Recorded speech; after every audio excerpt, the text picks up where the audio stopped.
এইবার আমার পালা। এই যে নৌকো আসছে, এইটা করে আমরা যাব। এই নামাটা কিন্তু বেশ একটা রোমাঞ্চকর ব্যাপার সত্যি। এইবার লঞ্চ ছেড়ে ছোট নৌকোতে উঠে পড়লাম। প্রবেশ করব এই সরু খালের মধ্যে। এরকম ভাবে খাড়ির মধ্য দিয়ে নৌকো করে যাওয়া, এর ফিলিংসটাই সম্পূর্ণ আলাদা। আমার 11 থেকে 12 বার সুন্দরবন ভ্রমণের পরেও সুন্দরবন ভ্রমণের খিদেটা যেন মিটতেই চায় না। কারণ এত অল্প টাকায় 2 রাত 3 দিন থাকা, চিকেন, মাটন, ভেটকি, কাঁকড়া থেকে শুরু করে রোজ রোজ ভালো মন্দ খাওয়া দাওয়া, আর তার সাথে অবশ্যই লঞ্চে করে রোমাঞ্চকর একটা ভ্রমণ। যখনই আমি মুখ থেকে কাঁথা সরিয়েছি, দেখি না বাঘ দাঁড়িয়ে আছে, বাঘের নিচে আমি শুয়ে আছি, পাঁজা করে ধরে ফেলেছি, বলেছি মা গো বাঁচাও, মাথায় কামড় মেরেছে, ফেটে গেছে, জ্ঞান হারা হয়ে গেছি, আমি তো আর কিছুই জানি না 8 মাস।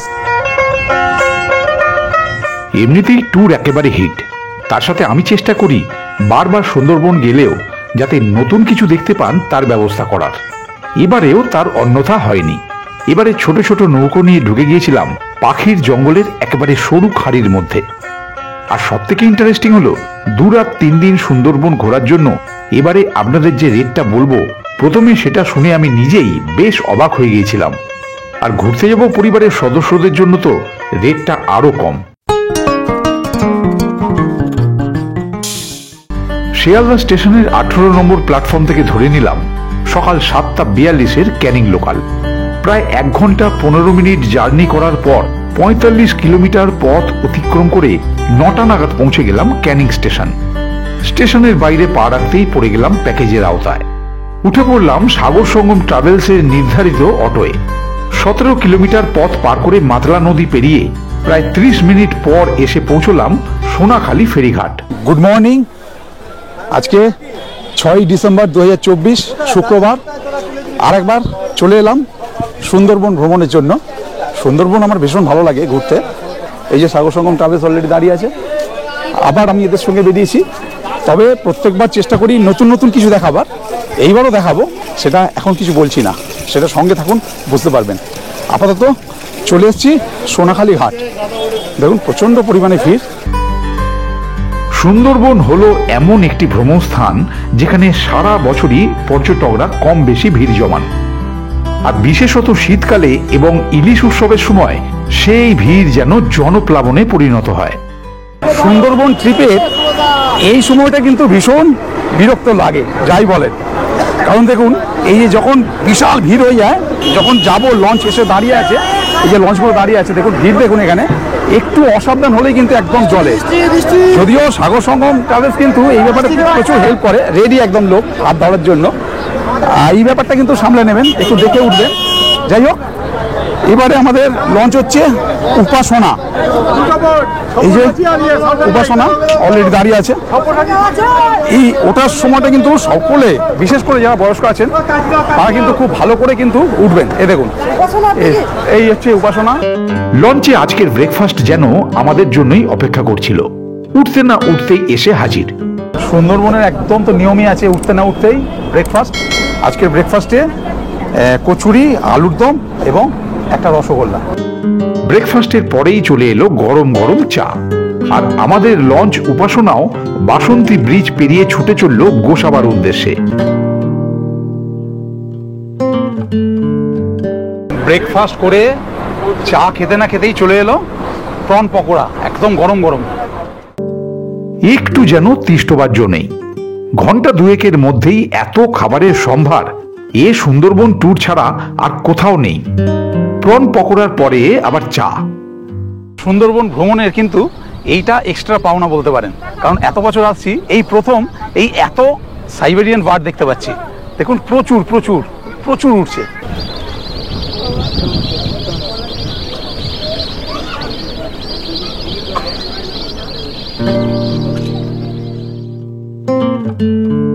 প্রথমে চলে এলাম আজকের প্রথম স্পট গোসাবা। এখানে আমরা দেখে নেব হ্যামিল্টন সাহেবের বাংলো এবং ডেকন বাংলো। গোসাবার এই মার্কেট সুন্দরবন অঞ্চলের সবথেকে বড় মার্কেট। কেউ যদি বাড়ি থেকে কিছু নিয়ে যেতে ভুলে যান, এখানে তা অনায়াসেই কিনে নিতে পারেন। এই হলো হ্যামিল্টন সাহেবের বাংলো। বাংলোটি আমি বহুবার দেখেছি, তাই এটা নিয়ে তেমন কোনো ইন্টারেস্টই আমার ছিল না। কিন্তু সেই ইন্টারেস্ট আবার যেন দ্বিগুণ হয়ে ফিরে এলো যখন এই প্রথম হ্যামিল্টন সাহেবের বাংলোটির ভিতরে যাওয়ার অনুমতি পেলাম। বাংলোর ভিতরে সাহেবের ব্যবহৃত চেয়ার, টেবিল, খাট থেকে শুরু করে আলমারি, বইপত্র, বাথটব অনেক কিছুরই দেখা মিলল। সৌভাগ্যক্রমে এবার এমন একটা দিনে এসেছি যে আজকে হ্যামিল্টন সাহেবের জন্মদিন, যার ফলে ভিতরে একটা অনুষ্ঠান হচ্ছে, খাওয়া দাওয়া চলছে ওনাদের। আমি একটু রিকোয়েস্ট করে ভেতরে ঢুকলাম এবং ভেতরকার সমস্ত জিনিসপত্রগুলো আপনাদের সঙ্গে শেয়ার করলাম। যাক, খুব ভালো লাগছে যে এত বছর আসছি, এই প্রথম এই হ্যামিল্টন সাহেবের বাংলোর ভিতরটা ঢুকতে পারলাম। হ্যামিল্টন সাহেবের বাংলো দেখে এখন আমরা যাচ্ছি বেকন বাংলো দেখতে। এই যে গোসাবা মার্কেট, এইটা হচ্ছে সুন্দরবনের মধ্যে সবথেকে বড় মার্কেট। এরপর যদি কেউ বড় মার্কেট এর থেকে দেখতে চান তাহলে কিন্তু এই ক্যানিং। বেকন বাংলো ঢুকতে গেলে পার হেড 5 টাকা করে টিকিট। এই যে পার হেড 5 টাকা করে টিকিট। 1903 সালে স্যার ড্যানিয়েল হ্যামিল্টন সাহেব এই বেকন বাংলোটি নির্মাণ করেন। এই বাংলোটি এখনো পর্যন্ত প্রবেশের সুযোগ না ঘটলেও জানতে পারলাম এখানে 4টি বেডরুম, একটি ডাইনিং রুম, একটি ড্রয়িং রুম এবং একটি লাইব্রেরি রয়েছে। প্রত্যেকটা স্পটেই এত ভিড়ের মধ্যে লঞ্চে ওঠানামাটা যেন বেশ একটা কষ্টসাধ্য ব্যাপার। অ্যাট লাস্ট এই গোসাবা থেকে লঞ্চে উঠলাম। আমি আবারও বলতে বাধ্য হচ্ছি, মানে এই যে লঞ্চে ওঠার সময়টা কিন্তু ভীষণ বিরক্তকর লাগে। মানে এত রোদের মধ্যে লাইন দিয়ে দাঁড়িয়ে থাকা, এত একটা ক্রাউড দেখতেই পেলেন, প্রচণ্ড ভিড়। আমি জানি না এই সময় কি করে এত ভিড় হয়েছে। আমি ভেবেছিলাম যে এই সময় পরীক্ষা আছে, সেই জন্য হয়তো ভিড় থাকবে না, কিন্তু দেখছি পুরো উল্টো, প্রচণ্ড ভিড়। এত ভিড় ঠেলে আর ঘুরে এবার কিন্তু সত্যি খিদে পেয়েছে, আর লঞ্চে উঠেই দেখি লাঞ্চ রেডি। সুন্দরবন এসেছি অথচ দুর্দান্ত খাওয়া দাওয়া হবে না, এটা হয় বলুন? প্রথম থেকে যতদিন সুন্দরবন আসছি খাওয়া দাওয়ার একটা বিপুল আয়োজন থাকেন, সেটা আপনারা সকলেই জানেন। আজকেও প্রথম দিনের লাঞ্চে দেখুন এলাই সব আইটেম সাজিয়ে দেওয়া হয়েছে। ভাত, ডাল, বেগুনি, পটল আলুর তরকারি, রুই মাছের কালিয়া, ভেটকি মাছের একটা ঝাল, চাটনি, পাঁপড়, লঙ্কা, লেবু। আর সাগর সঙ্গমের প্রত্যেকটা খাওয়া দাওয়া, প্রত্যেকটা আইটেম দুর্দান্ত টেস্ট হয়, দুর্দান্ত খাওয়া দাওয়া হয়। এটা আমি নয়, প্রত্যেকটা গেস্ট বলে। লঞ্চ এখন বালিতে দাঁড়িয়েছে জল নেওয়ার জন্য। এটা প্রত্যেক বাড়ি দাঁড়ায় এবং প্রত্যেক লঞ্চই এখান থেকে কিন্তু জল তোলে। ততক্ষণে আপনাদের একটু দেখিয়ে দিই লঞ্চের নিচেটা। এ দেখুন, লঞ্চে জাস্ট ঢুকতেই দুদিকে দুটো ওয়াশরুম আছে। এই একটা ওয়াশরুম এবং এই একটা ওয়াশরুম, দুটোই হচ্ছে ওয়েস্টার্ন ওয়াশরুম। এ দেখুন, এই একটা ওয়াশরুম মোটামুটি পরিষ্কার পরিচ্ছন্ন, লঞ্চে যেরকম হওয়া উচিত ঠিকই আছে। এবং রেস্ট করার জায়গা দেখুন কত সুন্দর, প্রচুর এখানে রেস্ট করার জায়গা আছে। এবং আমাদের যারা যাত্রী আছেন, যারা আমাদের বন্ধু আছেন, সবাই কিন্তু রেস্ট করছেন। লাঞ্চ হয়ে গেছে ওনাদের। এখানে আপনারা ইচ্ছে করলে কিন্তু থাকতেও পারবেন। কিন্তু লঞ্চে আমাদের যে হোটেলে রাত্রিবাস করা হয়েছে সেটা ছাড়াও আপনারা যদি মনে করেন যে লঞ্চে নাইট স্টে করতে চান, এই লঞ্চে নাইট স্টেও করতে পারেন, সেরকম ব্যবস্থাও করা আছে। জল ভরে নিয়ে লঞ্চ ছাড়তেই প্রত্যেকের হাতে চলে এলো একটা করে কমলা লেবু। এরপর শুধুই ছুটে চলা। যত এগোচ্ছি পারিপার্শ্বিক ভিউ যেন চোখে এক অদ্ভুত রকমের প্রশান্তির পরশ বুলিয়ে দিচ্ছে। সূর্যিমামা পাটে বসবার ঠিক আগের মুহূর্তেই এসে পৌঁছলাম দয়াপুর। চলে এলাম দয়াপুর বনবিবির মন্দির। এখানকার গ্রামীণ পরিবেশ আর বনদেবী মন্দিরটি পর্যটকদের বেশ দৃষ্টি আকর্ষণ করে। আবার উঠে পড়লাম লঞ্চে। এনার্জি সাপ্লাইয়ের জন্য মাঝে মধ্যে চলছে চা সাপ্লাই। পাখিরালয়ে পৌঁছতে খানিকটা সন্ধেই হয়ে গেল।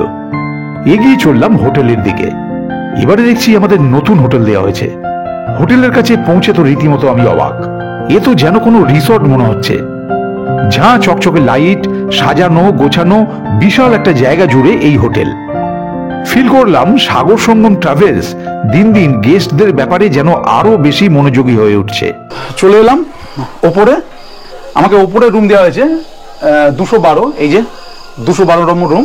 দেখি রুমটা কিরকম, দেখি রুমটা। ওয়াও, ফাটাফাটি! দেখুন একবার রুমটা, দেখুন জাস্ট।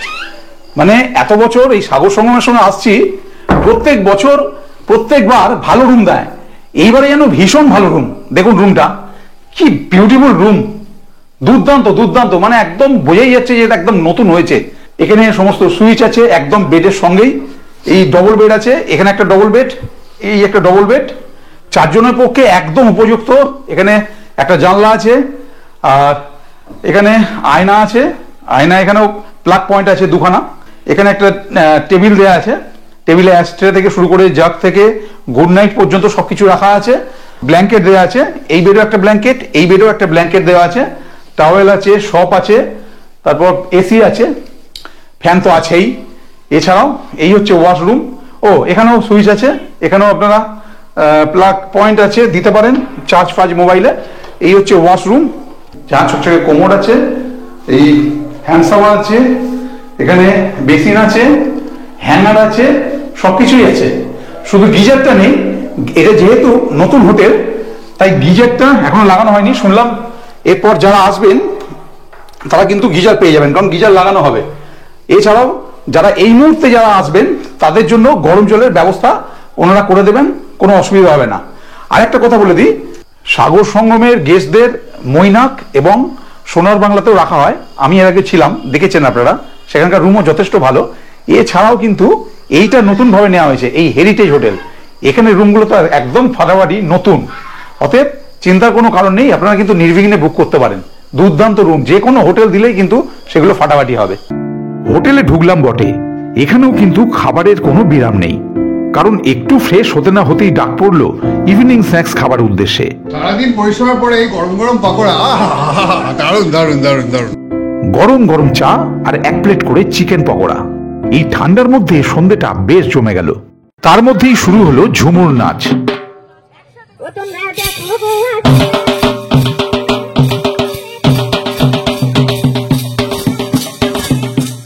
নাচ দেখতে দেখতে আরো একবার বলে দিই, আমি আজ সারাদিন যেরকম ঘুরছি, যা খাচ্ছি, লঞ্চ, অটো, গাইড, ঝুমুর নাচ, এমনকি আগামী 2 দিনও ক্যানিং না পৌঁছানো পর্যন্ত সব খরচই কিন্তু প্যাকেজের মধ্যে।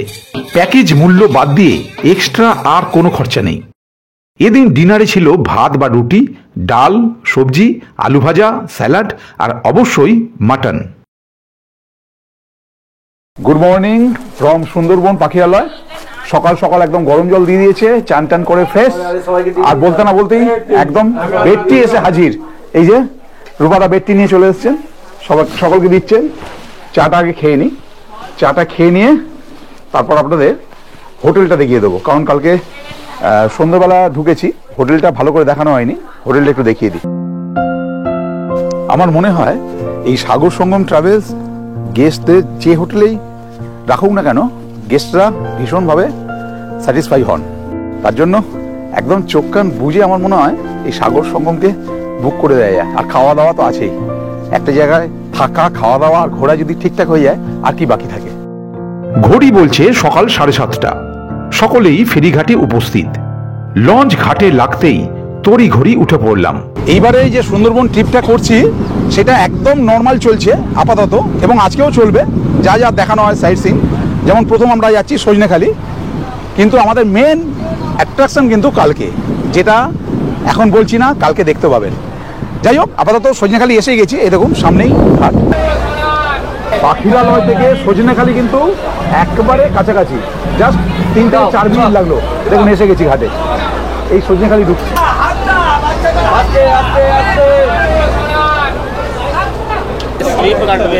আমি আবারও বলছি, এই যে ওঠা নামার ব্যাপারগুলো কিন্তু, এই ওঠা নামার ব্যাপারগুলো কিন্তু একটু খেয়াল রাখবেন। দেখুন এই যে প্রচন্ড কিন্তু স্লিপ, প্রচন্ড স্লিপ। এই যে আপনারা কিন্তু এই ধার দিয়ে যাওয়ার চেষ্টা করবেন না, সবসময় এরকম মাঝখান দিয়ে যাবেন, যার ফলে স্লিপ খাবে না। কিন্তু একবার যদি পা স্লিপ খায়, বিশাল বড় একটা অ্যাক্সিডেন্ট হয়ে যাবে। যদিও ওই দাদারা দাঁড়িয়ে আছেন, অনেকটা আমাদের গার্ড করছেন। আজকে দুর্ভাগ্য, এখন মানে গত 4-5 দিন ধরে গাইডদের স্ট্রাইক চলছে, যার জন্য রূপাদাই আমাদের একটু বলে টলে দিচ্ছেন আর কি।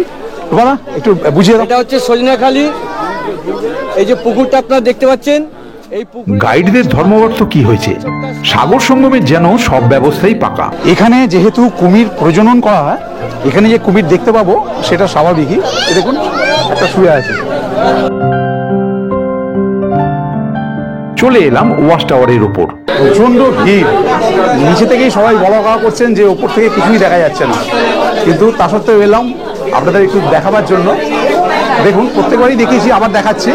এই ওপর থেকে যেটা দেখা যাচ্ছে, জঙ্গলটা পুরো দেখা যাচ্ছে, তার সঙ্গে মিষ্টি জলের আধার করে রাখা হয়েছে যাতে অ্যানিম্যাল এখানে এসে জল খায় এবং যারা এখানে টুরিস্ট আসবেন তারা যাতে দেখতে পান। এবং শুধু তাই নয়, অবজারভেশন লাইনও করা আছে অনেকগুলো, একটা দুটো দেখুন, পুরো অবজারভেশন লাইনও আছে অনেকগুলো, ফাঁকা ফাঁকা করা আছে এই অবজারভেশন লাইনগুলো দিয়ে, যাতে অ্যানিম্যাল সাইটিংয়ের সময় যাতে দেখা যায়। এই সজনেখালি ওয়াচ টাওয়ারে মৌচাক যেন সারা বছরই হয়ে থাকে। দেখুন কি বড় একটা মৌচাক হয়ে রয়েছে, দেখুন এবারও কিন্তু তার ব্যতিক্রম নয়, মৌমাছি প্রচুর উঠছে আশেপাশে। এটা সুন্দরী গাছ। এই গাছের বৈশিষ্ট্য 50 থেকে 55 ফুট হাইট হয়, উঁচু জায়গায় হয়। এটা আপনি আপনার বাড়িতেও লাগাতে পারেন, তবে উঠোনে কেউ লাগাবেন না, সব ফাটিয়ে ফেলবে শ্বাসমূলে। এগুলো হচ্ছে শ্বাসমূল। আমরা জঙ্গলে গেলে আরো অনেক রকম দেখতে পারবো, যেগুলো ঠেসমূল, সর্পমূল। আপাতত এইটা দেখে আমরা সামনের দিকে এগোবো, চলে আসুন। আবার শুরু। সজনেখালি থেকে লঞ্চে উঠতে না উঠতেই জল খাবার রেডি। যাই বলেন, এই ঠান্ডার সকালে গরম গরম নান আর ধোঁয়া ওঠা চানা মশলার লোভ সামলানো সত্যিই খুব মুশকিল। সঙ্গে আবার পান্তুয়া, আর প্রত্যেকটা খাবারের পরে চা তো আছেই। আমি আগেই বলেছি গাইডের স্ট্রাইক চলছে, তা সত্ত্বেও কিন্তু সাগর সঙ্গম ট্রাভেলস ট্রাই করেছে গাইড নেওয়ার জন্য। তার জন্য এই যে বিদ্যা ফরেস্টে এসেছি, কিন্তু এখানেও ওনারা বললেন যে কোনো গাইড নেই। মানে আজ সত্যি ব্যাড লাক। আপাতত এই যে পারমিশনটা যেটা আমরা সজনেখালিতে করলাম, ওটা এখানে সাবমিট করতে হয়, যেটা গাইডই প্রত্যেকবার করে থাকেন। যেহেতু এবারে গাইড নেই, সেহেতু আমাদের রূপাদা, দেখি রূপাদা, এই যে রূপাদা নিজেই করে নিয়েছেন এখানে এই বিদ্যা ফরেস্টে নেমে। যাই হোক, আমাদের সত্যি আজকে ব্যাড লাক, কিন্তু একটা নতুন জিনিস জানতে পারলাম। কি রূপাদা? যে আমরা এই জিনিসটা এখান থেকে করানো হয়, সিস্টেমটা। অন্যবারে গাইড যখন সঙ্গে থাকে, গাইডই এটা করে দেন। বেকার যাওয়া হলো, গাইড তো পেলামই না। তো যাই হোক, ওখান থেকে চলে এলাম আমরা সুধন্যখালি। বর্তমান বাংলাদেশ পরিস্থিতির জন্য এসব জায়গায় চেকিংয়ে এখন বেশ কড়াকড়ি। তাই সুন্দরবন কেন, যে কোনো জায়গায় এখন ঘুরতে গেলেই আধার কার্ডের জেরক্স সঙ্গে অবশ্যই রাখবেন। এইবারে এই সুধন্যখালিতে আরো একটা নতুন জিনিস দেখতে পাচ্ছি। দেখুন, যেমন প্রত্যেকবারে আমরা কিন্তু এই বাইরের দিক দিয়ে যাই, কিন্তু এইবারে ব্যবস্থা করে দেওয়া হয়েছে যাতে গাছগুলো আরো সামনে থেকে দেখতে পারি, এবং গাছ সম্পর্কে সম্পূর্ণ কিছু একদম সামনেই লেখা আছে। এই দেখুন, সমস্ত কিছু সায়েন্টিফিক নেম থেকে শুরু করে, কমন নেম থেকে শুরু করে সব কিছু, ইচ অ্যান্ড এভরিথিং পুরো একদম সামনে থেকে অবজার্ভ করা যাবে, যার ফলে এই ব্যাপারটা কিন্তু একবারে নতুন। সজনেখালির মতো সুধন্যখালিতেও রয়েছে একটি ওয়াচ টাওয়ার। স্বাভাবিকই এর পাশে রয়েছে মিষ্টি জলের আধার এবং অবজারভেশন লাইন। যখন কোনো স্পট থেকে বেরোবেন, সেই সব জায়গাগুলো কিন্তু খুব সাবধান, কারণ এই ভিড়ের মধ্যে হারিয়ে যাওয়ার খুব সম্ভাবনা থাকে।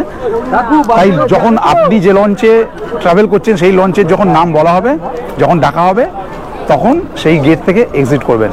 কারণ আমরা যে উপাসনা লঞ্চে এসেছি, সেই লঞ্চ এসে গেছে এবং দাদা ডাকলেন, এবং তারপরেই আমরা কিন্তু ওই গেট ছেড়ে এক্সিট করলাম। এই সুধন্যখালি থেকে বেরিয়ে এবার আমরা যাত্রা শুরু করলাম দোবাঁকির উদ্দেশ্যে।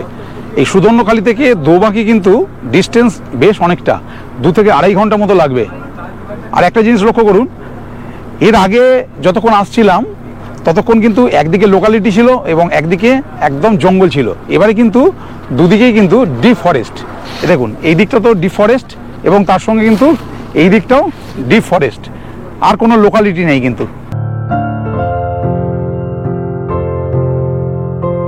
সুধন্যখালি থেকে লঞ্চে ওঠার খানিক পরেই চলে এলো আমোদি মাছের ফ্রাই। গরম গরম আমোদি মাছের ফ্রাই বেশ মজা লাগলো। আর সামনে তার সঙ্গে হরিণ দেখলাম দুটো। এবার এটা নদীতে কিন্তু একদম না, এটা ফেলবেন কোথায়? প্রত্যেকটা লঞ্চে কিন্তু এরকম বাস্কেট দেওয়া আছে, এবং একটা না, একাধিক, এর মধ্যে ফেলে দেবেন। লঞ্চে করে সারাদিন ঘোরা, এই লঞ্চেই রান্নাবান্না, লঞ্চেই খাওয়া দাওয়া, এটার মজাই আলাদা রকম। তার সাথে সাগর সঙ্গম ট্রাভেলসের আতিথেয়তা এই জার্নিকে এক আলাদা মাত্রা প্রদান করে। দেখলাম সর্বদাই ওনারা খেয়াল রাখছেন কোনো কিছু থেকেই যেন আমরা বঞ্চিত না হই। যেমন গতকালকের ওয়েলকাম ড্রিঙ্ক বাদ পড়ে যাওয়ায় আজকে কিন্তু সেটা ঠিক দিয়ে দেওয়া হলো। 3 দিন ধরে হোটেল এবং লঞ্চে জলের ব্যবস্থাও বেশ ভালো। এইবার আমরা চলে এসেছি বনবিবি ভাড়ানি। অলরেডি আমরা কিন্তু বনবিবি ভাড়ানির ভেতর দিয়ে যাচ্ছি। এইখানে কিন্তু একদম ডিপ ফরেস্ট, দুদিকে কিন্তু ঘন জঙ্গল, লোকালিটির তো একদম চিহ্নমাত্র নেই। এবং শুধু তাই নয়, এখানে একদম যদি পিস সাইলেন্ট থাকা যায় কিছু না কিছু দেখতে পাবেনি। এখন আমরা চলেছি পীরখালির ওপর দিয়ে। পীরখালির যেমন বিভিন্ন রকম ভাগ আছে, 1, 2, 3, 4, এটা হচ্ছে যে এই 3, 4 পীরখালি, মোট কথা পীরখালির ওপর দিয়ে চলেছি। এই পীরখালি দিয়ে সোজা গিয়ে আমরা পড়ব বড় গাজীখালি। ঘড়িতে বেলা 2টো, লাঞ্চের সময়। রূপাদারাও প্রস্তুত। আজকের ভুরিভোজটা আরো জমাটিয়া। মেনুতে স্পেশাল চিংড়ি মাছের মালাইকারি আর দই কাতলা।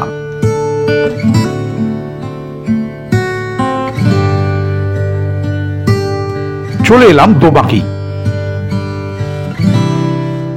একটা আশ্চর্য ব্যাপার লক্ষ্য করছি, যতবার সুন্দরবন আসি এই দোবাকিতে ক্যানোপি ওয়াকের ভিতর দিয়ে হাঁটার সময় হরিণ দেখতে পাবোই। সুন্দরবনের প্রায় প্রত্যেকটা টুরিস্ট স্পটেই একটা করে ওয়াচ টাওয়ার রয়েছে, এখানেও তার ব্যতিক্রম নয়। ওপর থেকে আরো একবার সুন্দরবনের প্রাকৃতিক রূপ দর্শন করে উঠে পড়লাম লঞ্চে। গতকাল লাঞ্চের পর যেমন দেওয়া হয়েছিল কমলালেবু, আজকে দেওয়া হলো আপেল। শীতকালের বেলা, খুব তাড়াতাড়ি যেন সন্ধে নেমে এলো। পাখিরালয়ে এসে যখন পৌঁছলাম ঘড়িতে তখন সন্ধে 6টা।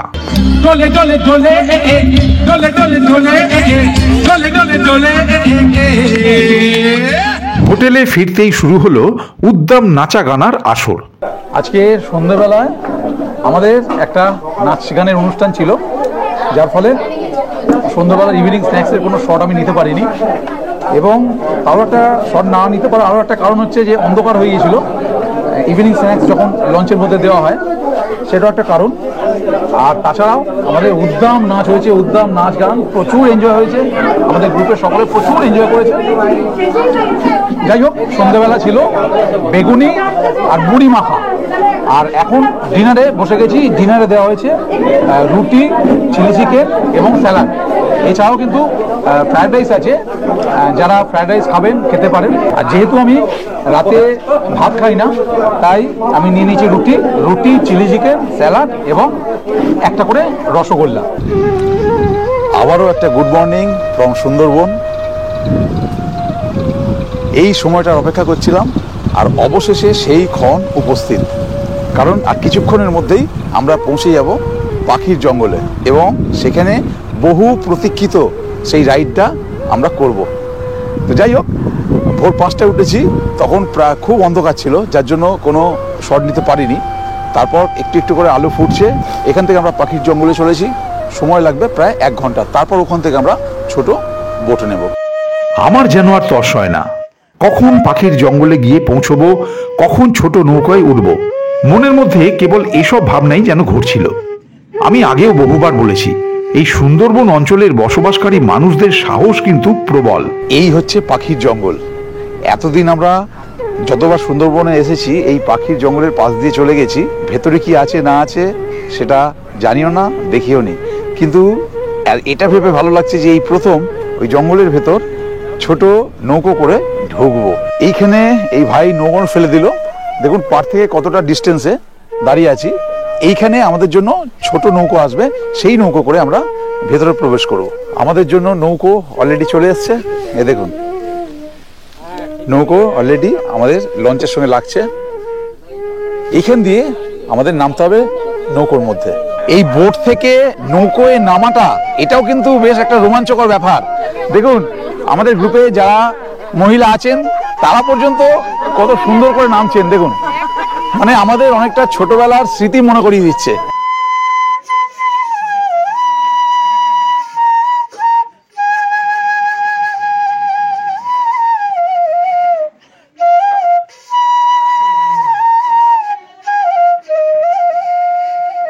এইবার আমার নামার পালা। এই নামাটা কিন্তু একটা বড় চ্যালেঞ্জ।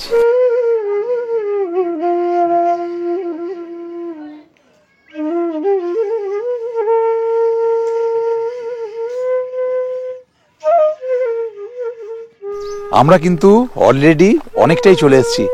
দেখুন শেষ মাথায়, একদম শেষ মাথায় লঞ্চ কিন্তু আমাদের নোঙর করা আছে, ওখান থেকে কতটা চলে এসেছি। এবং আমাদের সঙ্গে আরও যে 3টে নৌকো আছে সেগুলো দেখুন কতটা চলে গেছে। আমরা যাব প্রায় 1 থেকে 1.5 ঘন্টা এই জার্নি। যদিও এখন ভাটা আছে, দেখুন জল কিন্তু একদম সেই গাছের গোড়া অবধি থাকে, যেহেতু এখন ভাটা অনেকটাই নিচে জল।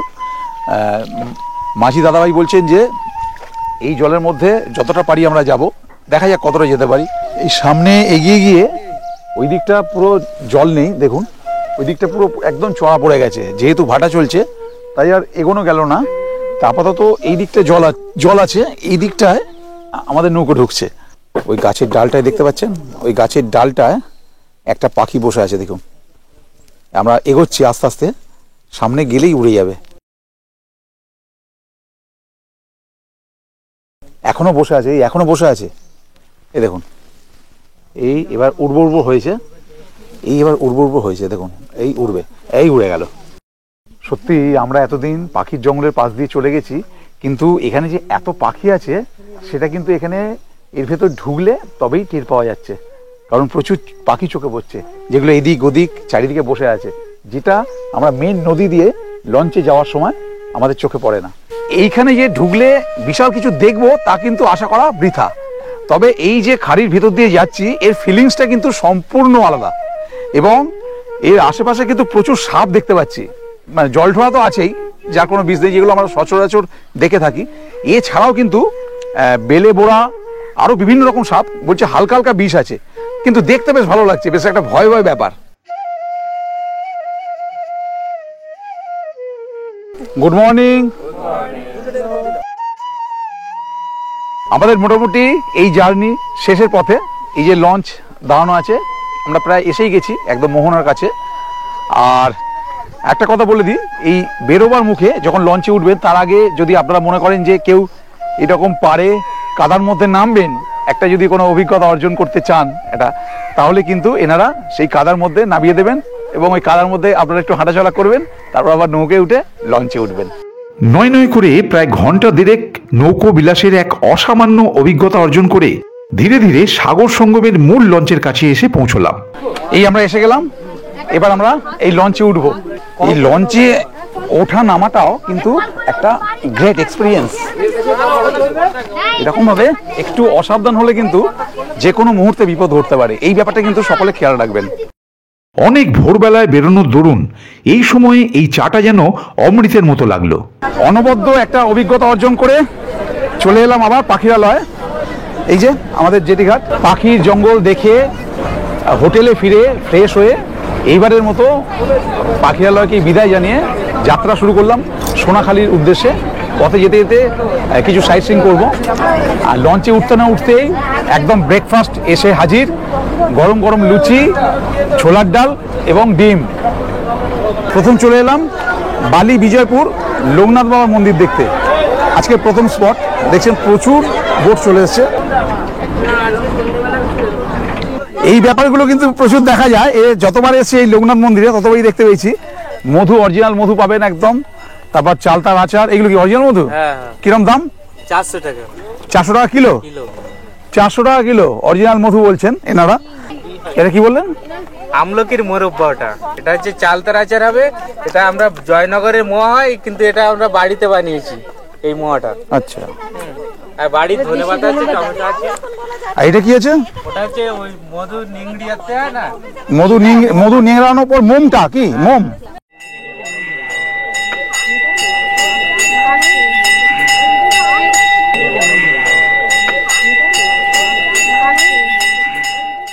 সোনার বাংলার সোনালী ফসল, খালি ধান গাছের কালারটা দেখুন।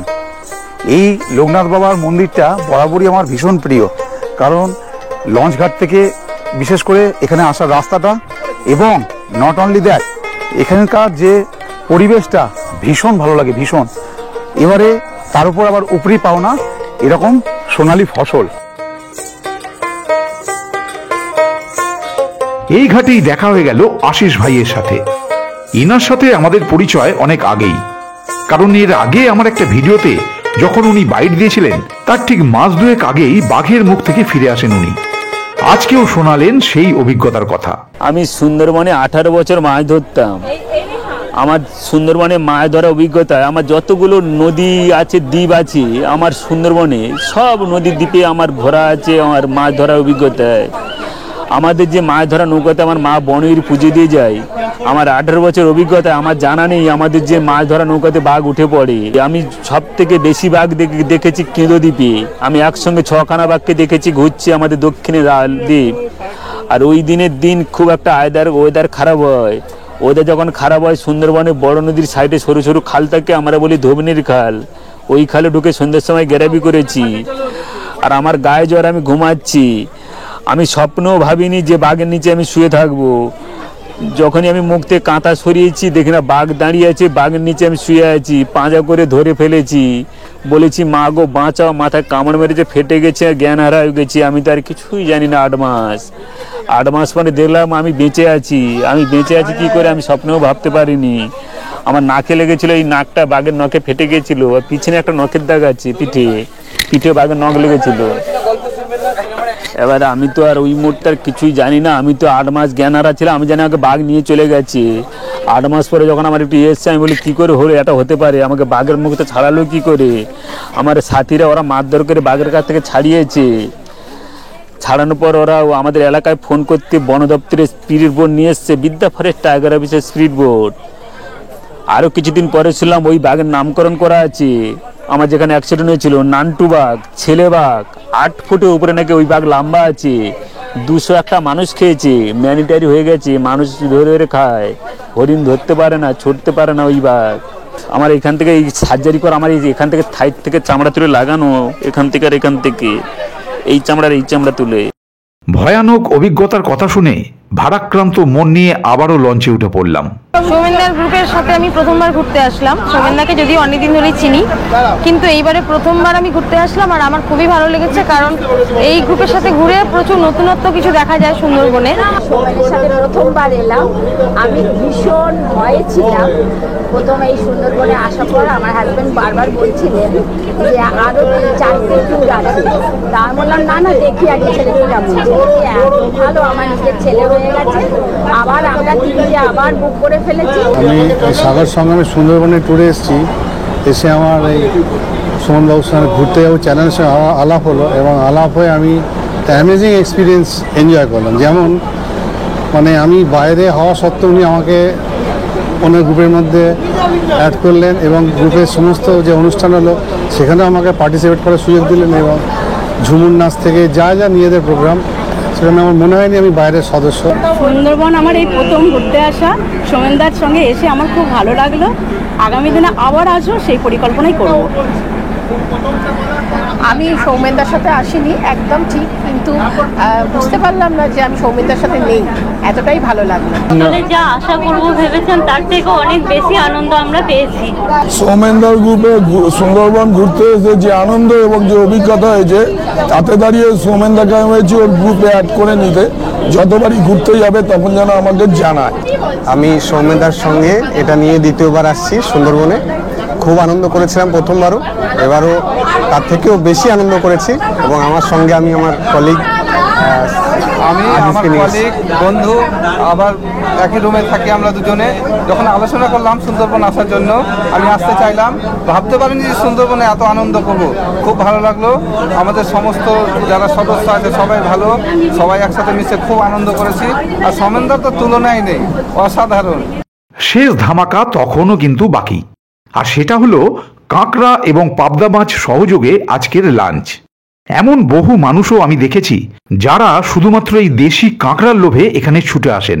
সুন্দরবন ইলিশ উৎসবে যেমন ইলিশ মাছ থাকবেই, তেমনি এই শীতকালীন সুন্দরবন ভ্রমণে এই স্পেশাল ডিশ কাঁকড়া, দেখুন কাঁকড়া দেওয়া হয়েছে, এই কাঁকড়া থাকবেই, যেটার জন্য বারবার আমি এখানে ছুটে আসি। আর এর সঙ্গে জমাটি একটা ভুরিভোজ দেওয়া হয়েছে, পরিবেশন করা হয়েছে সুন্দর করে। বলে দিই কী কী আজকে আইটেম আছে। ভাত, ডাল, আলু ভাজা, মাছের মাথা দিয়ে বাঁধাকপির একটা তরকারি, সর্ষে পাবদা, চিকেন আছে, কাঁকড়া ঝাল তো আছেই, আগেই বললাম, চাটনি, পাঁপড়, এছাড়া লেবু, লঙ্কা সব কিছু দেওয়া হয়েছে। আজকে যেহেতু সুন্দরবন ভ্রমণের শেষ দিন, আর এই সুন্দরবন ভ্রমণের শেষ দিনটা ভীষণ বিষণ্ণের, কারণ এই 3 দিন ধরে আমরা এত মজা করি লঞ্চের মধ্যে, এত আনন্দ করি, যার ফলে একটা পরিবারের মতো আমরা সকলে হয়ে যাই। কিন্তু সেটাই যখন আমরা ভেঙে যে যার বাড়ির দিকে রওনা হই, তখন কিন্তু প্রচণ্ড প্রচণ্ড কষ্ট লাগে মন থেকে, এবং সেটা প্রত্যেকে সেটা স্বীকার করেন। সত্যি তাই, এটা একটা হয়ে যায়। সেটা যারা সুন্দরবন ভ্রমণ করেন, যারা এরকম লঞ্চের মধ্যে থাকেন 3 দিন, প্রত্যেকেই সেই ফিলটা করেন। যারা ধরুন এই লঞ্চে থাকবেন মনে করবেন, অনেকেই বলেন সেটা যে আমরা হোটেলে থাকতে চাই না, লঞ্চে থাকবো, সেক্ষেত্রে কিন্তু ব্যবস্থা এই সাগর সঙ্গম ট্রাভেলসের আছে। লঞ্চেও থাকতে পারেন, সেক্ষেত্রে সব কিছুই এক থাকবে। যা খাওয়া দাওয়ার, আমরা যা খাচ্ছি, যেরকম আনন্দ করছি, যেরকম অনুষ্ঠান, যেরকম আপনাদের অটো করে নিয়ে আসা হবে, Sonakhali launch, each and everything সব কিছু থাকবে। শুধুমাত্র রাতে থাকাটা লঞ্চে হবে। ইভেন ডিনার ফিনার যেগুলো করা হচ্ছে হোটেলে, সেগুলোও কিন্তু এই হোটেলেই করানো হবে। তার জন্য প্যাকেজ মাত্র 2800 টাকা। সেই 2800 টাকা প্যাকেজের মধ্যে কিন্তু শুধুমাত্র লঞ্চে থাকা ছাড়া বাকি সব কিছুই কিন্তু এরকম অ্যাজ ইট ইজ পেয়ে যাচ্ছেন। আর লঞ্চে থাকা সেই ব্যবস্থাও তো খুব সুন্দর করে দেখিয়ে দিয়েছি। প্রথম দিন সুন্দরভাবে বিছানা করা আছে, বালিশ দেওয়া আছে। এবারের মতো সুন্দরবন ভ্রমণ শেষ। চলে এলাম সোনাখালি ফেরিঘাট, ঠিক যেখান থেকে গত পরশু সকালবেলায় আমাদের যাত্রা শুরু হয়েছিল। ঘুরতে যাওয়ার সাথে ঘুরতে যাওয়া এক কথা ইউনিক।